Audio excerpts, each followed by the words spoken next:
In today's challenge, we need to take this simple date-price table and turn it into a structure that works for a step chart. And here's a catch. A step chart needs 2 rows per date, the current price and the previous price, so that each flat step has 2 anchors before it jumps up or down. So let's import our data into Power Query. Data from table range. Let's think for a moment. How do we get that previous price? My thought process is following. For each date, look at all the rows that came before it, collect the prices and then keep only the last 2.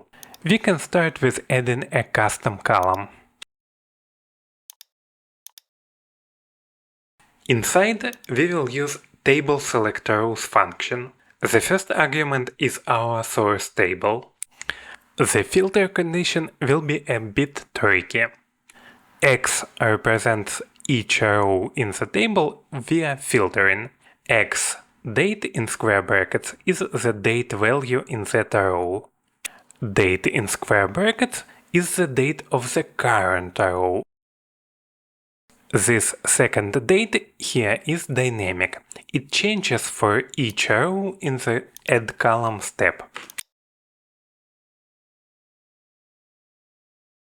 So basically, for the first row, we will get a list with 1 price. For the second, it will return a list with 2 prices, and so on. It works, but it's too much. Every row carries the entire history. Now let's refine the logic. We don't care about the entire history, just the previous step. That's where my mind goes to List.LastN function. It's perfect for this. Let's think it through again. We still select all rows up to the current date. We still extract their prices. But now List.LastN keeps only the last 2 values. So row number 1 only 1 value because there is no previous, row number 2 previous and current, row number 3 previous and current, exactly the structure we need. Finally, we can just expand the list into rows and remove the duplicate price column. So now each date shows up twice. Once with the carried over price and once with the new one.